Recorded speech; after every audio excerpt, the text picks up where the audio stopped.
parang somehow checkmate pagka napikan ka kagad ng dalawang ganon for the side of LPE. Pero do you think na hindi talaga nila nire-respect or rather they don't need the Natalia dito as both of the teams are actually neglecting the Natalia pick? Well, tingin ko masyadong risky kasi kung sakaling i-open up nila yung draft using the Natalia. Well, Natalia is really good, highly contested siya. Pero once na umabot tayo ng late game, once na merong Esmeralda yung kalaban, isang Falling Star Moon lang is enough for them to, to destroy those glass cannon type of heroes. So tingin ko dito, they will go for a much more safer side sa side ng LPE. First priority pick dito yung Esmeralda sa side ng LB. Pero syempre ang sagot naman ng LB dito yung Baksha, yung innate, yung Baksha mark na pwedeng mag-reduce ng HP regeneration, which is really good all of those heroes na nag-rely sa mga shields, pati sa mga HP regeneration. And also securing the one of the most contested din na marksman heroes bukod kay Brody, Yi Sun-shin. Vision na binibigay ng Yi Sun-shin using the Mountain Shocker, and also the early objective take kapag kaya mong i-jump in, jump out, or at least melee range din sa mga objectives, which is the towers as well. Yes, I like it what you said, no? Possibly pwede rin kasi ang LPE dito were leading towards on the like getting the momentum, going for the early game, getting the tempo from there, pero they actually pick here the Alice were in a scaling hero going into late game. Pero ito ngayon ang magiging tricky dito nino TDC. U-level sa pagkakakilala ko sa kanila in terms of other tournament as well. This is one of their most, masasabi ko, comfortable picks on their own. If Kram will be the one to use this Farsa, gamit na gamit nila on the side lane. Itong Ling na to, gamit na gamit din yan ni Yato. Wherein, dito naman sa LPE, ang ginamit nila to kanina with Aspect. Itong YSS na to, though hindi naging successful against work, tingin ko hindi naman naging underperforming yung kanyang performance, wherein ang naging problema ng nila was actually their side lanes. So ngayon, they're back at it again, mga kaibigan. This YSS will be the one to set the tempo talaga for the side of LPE. What do you think gonna be it for in terms of the picking? In terms of ban natin dito, ano pa ba ang mga wala dito for LPE? They're actually missing out on such thing as mid laner. Wala pa silang mid laner mage dito. Wala pa rin silang like a fighter sustain if yun yung gusto nilang maging way in terms of their drafting. Pero ngayon surprisingly, the Natalia was actually been banned on the situational picks ngayon. Yun. Kasi posibleng, meron silang mga side lanes, static lanes, si Alice, meron isang roaming, nakikita natin yung Baksha, dinadala ngayon sa offlane. So, what do they need to do right here is to get a support. Pwedeng support Natalia, nakikita rin natin most of the time na talagang isa siya sa mga bracket na parang si Benedetta rin, support Natalia, or isa pang mage dealer, isang main mage, magic dealer rather, sa side ng LP. So yun din yung parang nag-hesitate sila, ano nga ba yung potential na pwedeng i-last ba natin dito na mage, which is yung Eudora, ang ibaban dito ng LB, which is really good. Tingin ko yun din yung kulang nila yung burst potential na pwedeng humuli sa lane. Indeed. Pero ito kasi yan, Tads TDZ. Ito kasi isipin mo, whenever you're gonna be banning a Eudora, you're also signaling your opponent na gusto mong kumuha ng kulon. And that's a good opportunity for them to do it. Why? Kasi they already have the YSS, and it's gonna be somehow awkward where some other teams are going for the YSS and as well with the Claude on the same lineup. Kaso it might not actually work since their side lane was the Alice. I'm not pretty sure, mga kaibigan, pero I'm really looking towards that new level will be picking the Claude right now. Yeah, it's still really risky kung sakali kasi meron din silang Cho na pwedeng mag-invade. But yeah, I completely agree. It is really possible kasi kung sakaling sa drafting kasi pag mayroong pumili na, most of the time, not every time though, na kapag pumili yung kalaban ng marksman, you're really delegated to go either double assassin or pumili ka rin ng isa pang marksman. Actually, I'm wrong. Are they really gonna go for a Tapatito dito?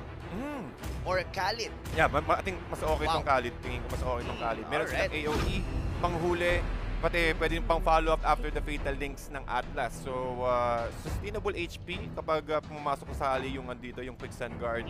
They can also try to chase or go much more deeper when it comes to team fight sa side ng LP. Ganda rin yung sustain dito, and even yung synergy dito ng mga skills coming from U-level. Meanwhile, LPE, they're really leaning towards their early game as they had this low Yi together with this YSS. So, ngayon, in terms of rotation dito, LPE No doubt, sila ang magsiset ng tempo dito. Itong backshot na to together with this Louis and of course an assistance coming from the Mountain Chopper. Sinabi mo to kanina, Tads, and I'm really excited dito kung paano ang magiging execution dito ng LPE and of course paano ang magiging sagot dito ng U-level most specifically on the early game. Kahit ako, Rob, sobrang excited ako. Tingnan natin kung sino ang mag-set up ng tempo dito sa first match natin sa losers bracket. And, well, sa akin, Rob, pantay ang magiging laban dito eh. Ang ganda nung last 2 picks din ng LB. At last, diba, meron pa silang Farsa na pang follow-up doon on top of that. So, more of a team fight oriented din kasi yung dalawang teams eh. So tingin ko ang magiging comparison nandun is kung gaano magiging ka-open yung kalaban nila para mag-penetrate when it comes to team fight. In-expect ko talaga yung plot doon kasi I've seen that on the previous series where ginamit yun ng Team Empire. They had this link, they had this plot with the Purify, with Avarice on the side lane. But yeah, it is what it is. TDC, dahil ito na nga mga kaibigan, laglagan portion na tayo dito on the 5th series. Who's gonna be staying here on the main qualifiers in between U-level and LPE? Nako mga kaibigan, here comes the laning stage. Docman, Dian sa middle lane is up against Arvs on the middle lane as well. Riotas and Escanor on the top. Bimo, Cram, and also the Alice will be onto the bottom lane. So tingin ko dito, as long as makontrol nila yung mga orbs and also the lanes, prevent Alice or will prevent Jake the Dog na makakuha agad siya ng mga blood orbs para hindi agad siya mag-power spike ng agad-agad. I think that's the best way for them to approach this fight here. Oo, ang ganda rin ng simula na ganun no? Na you're really securing na makuha ni Jake the Dog yung kanyang mga orbs kasi there's always a possibility na ma-zone out siya, especially during level 1. Pero yeah, this is gonna be a good start for LPE as Docman and as well as Dian are low on HP at ma-force out sila na mag-TP dito mga kaibigan or at least dito kay Docman. So far dito mga kaibigan, LPE are the one who's actually dictating the tempo of the game as Bimo is really just going in and out dito sa may bandang Riverside ngayon dito ng U-level as he actually spot out dito si Kram pero he's not gonna be popping his Purify dahil alam niya wala pa namang follow-up dito coming from the LPE squad pero level 4 na si Aspect dito, TDC. Ang bilis ng pagkaka-level 4 niya dito. He's able to clear out the jungle creeps as early as possible, the jungle minion whips. And also, just securing the crab, no? Ginamit niya agad yung kanyang ultimate mountain chakra para magkaroon ng information, okay, mag-i-engage pa sila o hindi. They're always prioritizing giving space for this YSS for Aspect to get his items as early as possible. So protect YSS and then start rotating kapag nagkaroon na sila ng level 4. Oo. Kailangan nga talagang mangyari yon and this is all because Bimo being the one who's actually checking and providing information and vision as well para dito sa side ng LPE. Pero dito si Docman is gonna go for the perfect match dito para kay Bimo pero the Jet Kundo will hit on to the Atlas. Pero wala pang mahuhuli dito mga kaibigan as the Feather Airstrike dito kinasan na ni Dian as Bimo at hindi tumama yung Falling Star Moon doon ni Crab. Pero dito yung Turtle sino ang makakakuha and that's gonna be it. Pumasok na ngayon sa may bandang likod as on the awkward position ngayon mga kaibigan dito U-level isa-isa sila ditong mabubura as the Mountain Chakra was there 2-man down for the U-level squad and they are forced to TP out lahat. Oh no, this is gonna be a dangerous position ngayon TDC para sa U-level. Mamen, si Dian medyo sumalubsob siya. Hinabol niya ng hinabol dito si Bimo at yun yung tingin ko naging cause kung bakit na-pick off sila doon sa first scrimmage na nakikita natin. Si Dian, well, I understand na cooldown pa yung mga skills niya rather, but with the damage from all of his 1-2 shots, I think it is enough for them to at least protect the life of this lane and also prevent any kind of casualties side ng LB.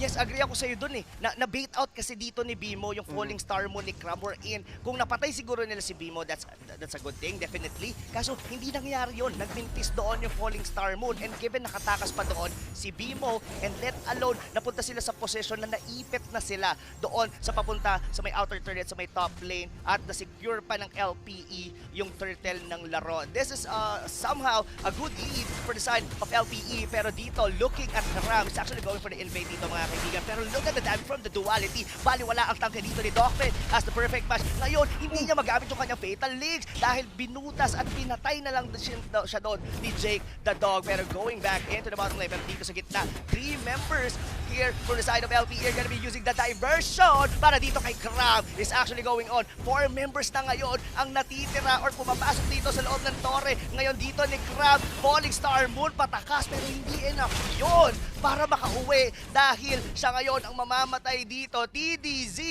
LPE, mukhang pinapahirapan nila ang early game ng U-level. This aggression, ito na talaga yung masasabi mong gigil at galit na LPE. Indeed, I completely agree. Ang ganda ng diversion play dito ni Arbs and also BMO. I wanna say na yung pagiging tank chow niya, talagang ginawa niya yung role niya. Inabsorb niya lahat. I think that was 4 tower shots para nang magkaroon ng space yung LPE dito para sumulubsob dun sa loob ng Tier 1 turret. And with that, they're able to control the farm of Gram. And looking about this, turtle has been taken by LPE. Yun na nga, nakuha ng LPE yung pagong. Pero hindi pa sila dito tapos as they're gonna pushing forward dito sa may bandang gitna.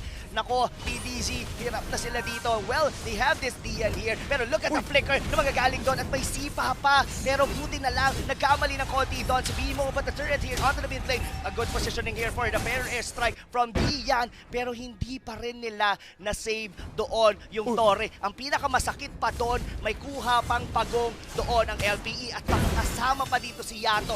At dito yung kanyang Tempest of Blade, ginamit pantakas pero hindi enough iyon as he doesn't have any energy para mag-flinch boys paalis. Wow, Arbs talaga with this positioning using the diversion. Isa nahuli sa baba at isa rin yung nakuha niya sa taas. Isa, wala pa agandang lockdown prioritization ng well also usage of skills para dito sa LPE. Arbs alam niya na okay, lahat ng tao ng LPE niya sa baba alone ito dito si sailing sa taas. So ito na naman after an objective, they will rotate into a different lane again, just giving enough space for YSS to get his orange buff while giving him more farm. Well, since hindi contested yung middle lane so ang laking bagay din niya para makakuha ulit siya ng isa pang core item. Totoo yun. Yun yung kailangan talagang mangyari doon. Pero alam mo, TDC, kailangan gawin dito ng U-level. Kailangan nilang pahintuin yung momentum eh. Kumbaga, wag muna nilang sabayan. Kasi mainit ngayon dito yung LPE. Kahit sino yung lumabas sa kanila, kayang-kayang tunawin ngayon dito ng LPE. And left alone, ang bilis din ng kanilang mobility as yung diversion nga, nagagamit na lang nila pang alis. Pero look at the Fatal Links on 4! Pero may kasama pa rito na ultimate coming from Dia with a feathered airstrike. Isa ang mabubura, si Aspect yun. Pero pumasok naman sa palikod, si Jake the Dog with the flowing blood. Double kill na dito ang Alice. And that's gonna be a comeback kill. 2-for-1 exchange. And I guess, LPE pa rin ang mas nakalabang. Ang ganda ng pagkaka-fatal links dito ng LB, ng Limit Breakers. Kaso, hindi enough yung damage. Na-tank lahat ng damage dito ni Bimo. And also, Jake the Dog cutting the lanes, approaching the backlines first. At medyo hindi na makakatapat dun si Docman kasi low na rin yung HP niya. Almost quarter HP lang na naiwan and he cannot afford to die. So LPE now pushing forward here, trying to at least prevent any gap or any advancement sa LB. Oo, pero speaking of prevent, pero hindi na yata mangyayari yun, TDZ, as the Fatal Links on 2, pero walang follow-up doon kay Docman. Medyo pilit doon yung kanyang ulti dahil siya ngayon ang mawawala dito for the side of U-level. And Cramp here using the Falling Star Moon patakas kasi hindi niya na kailangan kailangan niyang umatras dahil ito na, TDZ, at your point, yun yung ginagawa talaga dito ng LPE. That's one of the reason kung bakit sila nagiging successful dito against U-level. They're still not definitely out. Look, kung titignan mo rito yung mapa natin, TDZ, hindi pa naman nababasag yung outer turret doon sa may bottom lane. Pero it's just a nick of time. Pwede nang gawin yun ng LPE as they are on the commanding lead. This is almost 7,000 lead ngayon para sa LPE. And potentially, pwede na rin nilang masecure ang first Lord kung hindi magbabago rito ang strategy dito ng U-level. As look at that, Escanor, medyo naging malalim doon yung Kali. This is gonna be taken down by LPE at may torre pang kapalit. Nako, yung mga trade na nagaganap dito for U-level ay hindi talaga favorable, TDC. Indeed, I agree. Talagang hindi favorable kasi look at that with the Mountain Shocker, meron silang information kung paano nila i-approach yung fight. Oo, speaking of approach, ang approach dito, Cram will be using the Falling Star Moon. Pero ito na, sinama-sama nila ang mga combo with the Fatal Links on 2. Pero nasa ng combo, nasa dito ang backup dito coming from the U-level squad as their 4 members down. Ngayon, ang natitira na lang dito, si Escanor with his Khalid. Ang tanong, kaya niya bang depensahan to? Look at that, the diversion was being used. Pero hindi na daw, tapusin na lang dahil hindi naman yata na mabubuhay dito ang mga members dito ng U-level as they could be potentially finish the game. Gagawin ba yun ng LPE? But they are still respecting here the members from U level as one by one they are about to respawn. Kuha na natin yung base torre sa baba. Hayaan na muna natin yan. Ubusan natin dito ng resources ang U level at potentially kunin na muna rin natin ang Lord. Pero hindi na yata mangyayari yon, TDZ, dahil bakbakan na naman as Jake the Dog was able to sustain the damage coming from the Forza. Napakagandang bait din dito ng LPE. Alam nila na okay, sige, palapitin natin si Docman, pagamitin natin siya ng Fatal Links, but with that, Arms again getting the kill para kay Esmeralda, kay Cram. Pero going back, as I was saying, ang nangyayari talaga dito is yung binibait nila si Jake the Dog. Alam nila kayang i-sustain lahat ng damage na kayang ibato ng LP para lang mawalan ka agad ng Fatal Links dito si Docman. Oo, hindi natin masyadong minimension dito. It's actually Arbs is doing a lot of damage here with the duality passive dito. Yung kanyang rotation, ramdam na ramdam dito ng U level. Look at the score dito, mga kaibigan. This is a 10,000 lead with almost 14 difference in terms of the kill. 2 out of 16. Ganito ngayon ka-confident ang LPE kunin ang unang Lord. Nako, ang tingin ko kung sakali mas steal to ni Ling, okay na okay eh. Kaya niyang kaya pa ring ihabol. Given the fact na magbabuff yung mga minions, that is enough for them to push out the wave and magkaroon ng isang rotating rotation. Oo, pero ang sagot dito ng LPE, bakit natin bibigyan dito ng chance ang U-level na mas still dito ni Yato ang ating Lord? Kung pwede naman natin silang palagan na ginagawa natin ngayon. Look at that. Bimo finding the right target dito para sumipa, pero that's gonna be an awkward position para sumipa with the way of the dragon. Pero out na muna sila. Jake the Dog just walking into the base ngayon dito ng U-level. Wala na siyang pake dito, TDZ, dahil bali wala na yung mga damage dito ng U level is going in at naka-out pa siya doon using the flowing blood. Alice! Paano mo to mapapaalis, TDZ? Nako, mukhang malabong mapaalis mo yan kasi sobrang kunat at kakakuha niya lang ng Holy Crystal. So mas gusto niya talagang sumalubsob dun sa loob at i-absorb lahat ng shield, i-absorb lahat ng HP ng LB and also giving a lot of space for Aspen to dish out damage. Pero ngayon, Rob, talagang natingin ko objective lang ang focus dito ng LPE. Oo, pero masyadong naging malalim doon si Alice. Speaking of Alice, ayan, napaalis na nila yung masyadong naging overconfident dito si Jake the Dog going directly to the base ngayon dito ng U level. And this is the mistake that you wouldn't want to do. Especially that this lineup coming from U level, there's always a possibility na pwede silang kumambak. Lin pa rin yan, meron pa rin Atlas yan. Pwede pa rin kayong mahuli at ma-wombo combo dito ng U level at kailangang respetuhin yan ng LPE. Sila ang lamang ngayon, pero pwede yang bumaliktad dahil ang Lord kailangan nilang ma-secure na muna rito as they actually took it from the time. So ang nangyari doon is sinone out lang yon ni Jake the Dog were in habang kinukuha nila yung Lord. Tol, ang ganda ng pagkaka-defend dito ng LB. Ang ganda rin ng respect dito ng LP against LB. They knew na mataas pa rin ang comeback potential, sabi mo nga kanina, Rob. And also si Ling, napakalaking chances pa rin yan. Kapag nakakuha ng isa pang core item yan, with the ultimate, with the combo potential na kayang ibigay ng limit breakers ng U-level, there's still a very high chance na magkaroon ng comeback. Again, getting the gold, the gold bounty na pwedeng ibigay ng LPE kapag nanalo sila ng team fight na parang ganito. Parang ganito talaga. Look at that. Another Fatal Links na manggagaling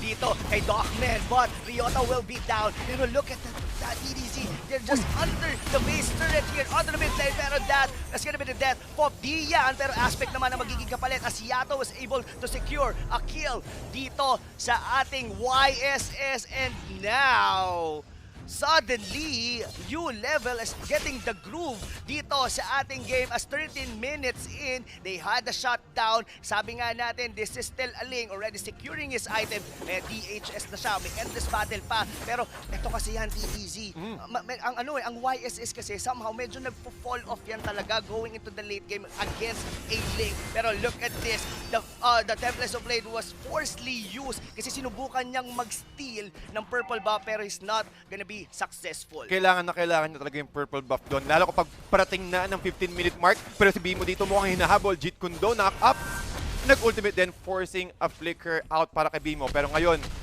Rob, tingin ko dito, you just need to play it patiently. Ramdam ng LPE na medyo umaalunsod sila at nakakuha ng pick-off ng return kill dito ang LB. So they need to play it patiently. Wag magkaroon ng opportunity or wag bigyan ng opportunity ang U-level na maka-pick off ng kahit isa pa o dalawa. Tama ka doon, TDC. They have to play it safe. This is already an LPE's game to lose. They had a complete control or grasp nitong laro na to. Look at that. Basag na yung Torre doon sa ibaba. Pero still, U-level, ang nangyayari kasi is medyo nagiging malalim ang laro dito, most especially dito si Jake the Dog. Hindi mo naman siya din masisisi dito, TTC. Bakit? Lamang sila. He actually has the item to be able to sustain. Pero pag sobrang lalim noon, it's under the base mismo. Pero mamaya na yon dito, TTC, as Bimo is really finding a target here para may masipa siya. But Docman will be the one to zone out dito. Look at the positioning ngayon dito ng Ling. He's very patient, pero pinapantayan siya rito ni Bimo. No, si Docman mukhang may iwan pa yata dito. Cram trying to catch out Bimo, but Docman, he needs some help here. Rotation, napakaganda perfect match to reduce the damage output para kay Arb and Cram. Almost 50% HP shield. So yun ang pwede nilang gawin dito. Try to prolong the match or try to prolong the skirmishes and then try to sustain all the damage hanggang magkaroon ng magandang opportunity si Docman na makakuha ng Fatal Links and then i-execute nila yung combo nila with the Farsa. Feather Airstrike. Totoo yun. Kailangan talagang maging patient dito ng U-level. Pwede silang makakuha pero hindi na yata magiging patient. Itong LPE as Bimo is about to way of the dragon dito si Escanor pero mabuhay pa yon mga kaibigan. So wala nga yung ultimate si Bimo but LPE is still trying to get the level 2 Lord dito mga kaibigan as Jake the Dog try to zone out Escanor pero mukhang kakansilin yata nila dito yung Lord at papansin nila lang dito nila si Escanor with the Raging Sandstorm na patakas pero yung mga members na U-level are actually flanking or trying to find a way na makapick off dito sa may bandang likod. So Escanor is already down pero sino ang susunod? As Bimo, hinintay ito ng U-level itong pagkakataon na magpunta sa may bandang Lord dahil magka-counter engage sila. Ito na yon mga kaibigan pero hindi sila naging successful dahil si Yato ay namatay as Docman already been killed or rather pinatay niya dito si Aspect as Crab as was able to sustain the members of LPE. This is already a 3v1 matchup. Palag-palag pa rin ang Esmeralda pero mas malakas pa rin ang Alice sa kanya. Ang ganda ng play doon ng LB. Sinubukan nila na okay, alam na namin na hindi makakatakas dito si Escanor. So ginawa nila, pumasok sila doon sa loob ng brushes. They're trying to make a play. But unfortunately, na-pick off agad sila. Na-separate agad sila ni Bimo. And with that, na-pop off agad ni Dian yung kanyang feathered airstrike. And also, maganda rin yung pagkakakuha ng Fatal Links dito ni Docman. Nagamit din yung Tempest of Blades dito ni Ling. But unfortunately, hindi pa rin enough yung damage. Sobrang kunat na. Speaking of Jake the Dog, kaya niyang i-sustain lahat kahit isa o dalawang heroes lang yung nasa AOE ng kanyang Blood Oath. Enough pa rin yung sustainability na kaya niyang ibigay sa kanya. Alam mo, those risky plays, masasabi ko, TDC, was the play to win. Hindi yun naging successful, oo, pero if they were able to pick off like one or two heroes from that position, kasi alam na nga nila na hindi na makakatakas si Escanor. Kung magbaback away sila, masisecure niyan doon ng LPE yung Lord. So, that's a silver lining na hindi nakuha ng LPE yung Lord. So, they have one more chance na makuha ito ngayon as Docman already had a vision dito sa Lord. Pero will they be enough?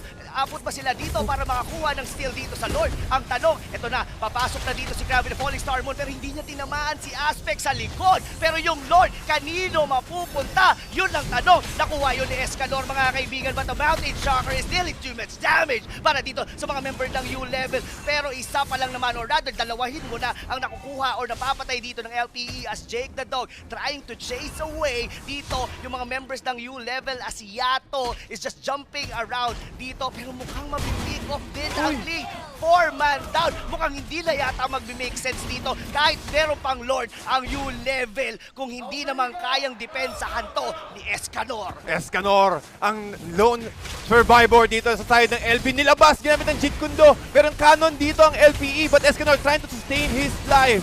Pero mukhang hindi yata enough. 4 laban sa isa. Ang 3 seconds pa, last 6 seconds pa si Docman. At mukhang Rob, mukhang medyo mahihirapan dito. Walang minions! Aspect trying to sustain the burn damage but it is not enough. Dalawa miyembro ang LPE dito ang medyo alanganin ng HP. Jake the Dog here trying to sustain with his life using the Blood O. Enough din yung damage doon, Rob.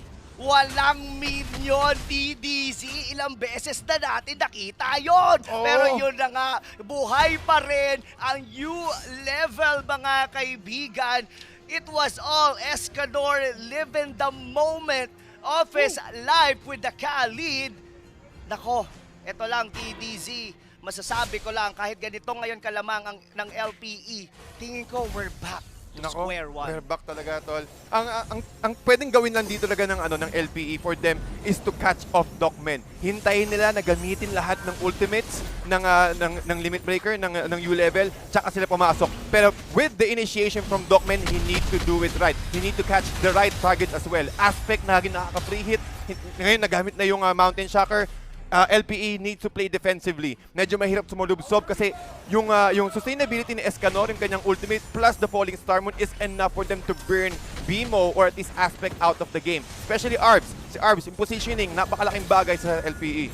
Malaking bagay talaga yung positioning dito ni Arbs, as the Loyi is the one who's actually giving the damage dito para sa side ng Laos Playbook Esports. Pero look at that, Ryota able to absorb most of the damage dito from U-level. Pero nako, TDC, nandito na tayo ngayon sa point na kahit sino nakakapalag na talaga, nakakapag-sustain ika nga.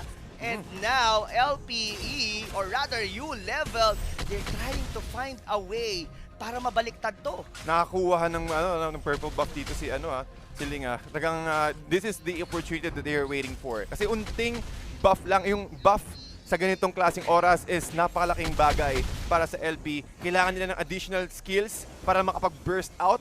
Pero ang ginagawa dito ng LP is naghihintay lang din sa mga brushes. Oo. Pero Take off ang hinihintay nila. Ito kasi yan, TDZ eh. Yes, nakikita natin in terms of kalamangan, in terms of gold, that was 8,000 or rather 9,000 lead ngayon dito ang LPE. But itong link na to, it's gonna provide enough problems para dito sa side ng LPE as it could potentially use side lane pushes. Si Yato dito for the U-level, forte niya to eh. Mahilig niyang gawin to. Clutch plays over clutch plays. Kailangan na lang talagang mangyari dito in the side of U-level is that potentially itong si Crab mahuli niya dito si Aspect. Kaya kailangan dito ng mga members dito ng LPE maging maingat talaga sila sa kanilang positioning at hindi pwede sila na mahuli. Pwede siguro fatal links on 2 or rather 1, pero kung mahuhuling 3, 4 sa kanila at mas yung maganda. layering ng U-level baka potentially makomeback pa dito. Pero ito na nga si Dogman going on to the fatal link, but the Purify was already been popped dito ni Arb. Pero ang unang namatay dito is gonna be Aspect. Kinuha na muna siya dito ni Escanor, pero that's gonna be the Tempest of Blade being used here by Yato. But meanwhile, onto the back lane, away of the Dragon naman galing kay Vivo. Will that be enough para mapatay doon yung ating Ling? Enough na yon. At it's gonna be a 1-for-1 exchange. Pero Ling kapalit kay Aspect, parehas na jungler ang nawala rito on both of the teams. And mukhang reset na naman ang ating team fight, TDZ. Hindi pa rin tapos ang laban. Yan ang kwento ngayon. Pero dito naman sa loob, Bimo really tanky with the Sky Guardian helmet at meron na rin siyang immortality. Cram doing his best para ma-push back dito si Bimo. So the best thing that he can do is to at least isolate one out and pick one more. Kasi medyo tabla na ang death timers. Rather, 23, medyo lamang dito si Aspect when it comes to death timers. Pero hindi pa rin yun malaking factor sa ganitong oras. 22 minutes mga kaibigan, 8-31. At meron siyang fatal links into no! That combination of skills dito, pero hindi yata naging enough yon dahil buhay pa rin si Jake Ladok. Sinubukan nila yung fatal links with combination of the better airstrike doon ni Dian, pero ang ginawa ni Bimo, nagpaka-fighter na lang as he's actually getting the base turret dito. So may top lane ngayon, wala nang base turret dito ang U-level as they are about to take. Pwede na silang kumuha ng lore dito, Kuya TDZ, pwede and Bimo still alive. Nako, talagang ang gagawin lang talaga dito ni Bimo, since hindi niya kailangan ng mana, hintay lang siya ng onte, back off. Keep the lanes pushing sa side dito ng LPE kasi ayaw nilang, alam din nila na napakalaki ng comeback potential at yung magiging factor dito kung sino yung mananalo for the whole game is itong next Lord. Kapag na-wipe out kayo, for sure, mahirap ng kumambak doon. At kung kayo naman yung nakakuha ng Lord, ang laking possibility na magkaroon ng malaking comeback. Malaki talaga yung comeback na yon. Pero dito, Bibo will be using the Wave of Dragon doon kay Escanor. Pero the Fatal Links onto will be there with the combination of Red Air Strike dito ni Dian. Sino ang unang mabubura as the backlanes dito ng U-Level as being flanked ngayon. Dito, nila Jake the Dog at sama mo pa si Aspect at dalawang member or isa na wala na rito. That's gonna be Dian at isusunod mo pa dito si Crab. Isa-isa na ngayon na namamatay dito ang mga members dito ng U-Level. Look at Jake the Dog is actually holding on the two members of U-Level onto the backlanes. Yato dito, delikado, TDZ, tanong makakatakas ba siya dito? Nako, tingnan natin kung makakatakas ba dito. Enough yung kanyang mana but he needs to run away. Tinamaan siya ng concussive and I think that is a very big deal para sa U-Level. 50 seconds na walang Ling and all the lanes are pushing sa side ng LPE. Tingin ko, Kuya Rob, kailangan talaga isang malaking defense ang kailangan gawin dito ng U-Level. Since yung LPE, inuunahan na nila yung Lord ngayon. Almost medyo mabagal, pero tingin ko rin hindi rin makaka-contest dito yung U-Level at the moment. Tingin mo ba imposible bang umabot dito ang ating malhabo nang umabot dito yung Ling? But look at Jake, the Dog is too tanky. Walang makaka-burst down na sa kanya dito for the side of U-Level. Pero hindi pa pala tapos ang Lord, Kuya DDZ, as Dogman already had a vision dito. 13 seconds in, pabago mabuhay dito ang Ling. Pero si Escanor is actually marching in. Pero Aspect dumating na rin dito for the side of LPE. Pero look at Dogman is actually trying to zone out the members of LPE. Ang sabi dito ng LPE, edi wag na natin kunin yung Lord. Ikaw na lang yung papatayin namin as Dogman's immortality was already been pop up. At ako po, si Escanor, na late na yata siya dito, Kuya DDZ, at siya na yata ang susunod. At mamamatay pa dito ang Khalid is 2-man down. Pero hindi pa, lumuhod pa siya dito. Pero hindi enough yun dahil ang dalawang miyembro dito ng U-Level ay wala na ngayon at hindi na daw kailangan ng LPE, TDZ ang Lord dahil kaya na daw nilang tapusin to. At ito na kasi yung problema dito Alam nila na wala si Dogman, walang magsa-set up sa kanila. At sinigurado lang din ng LPE na lahat ng lanes is nagpo-push. So delegated kaagad na tatlong miyembro ng LB ang hindi kailangan pumunta dun sa may Lord take. Pero ang napakagandang chance din dito ng LPE. Tatlo miyembro ang tumumba dito sa side ng LB. Make that 4 more seconds para kay Dogman. Enough pa to. Dian trying to run away, but with the Blood Oath, Winter Truncheon. Pero look at the main inhibitor. Mukhang hindi ata enough yun. LPE will secure Game 1 sa ating losers bracket against U-Level. Oh no, U-Level is one game away, or rather,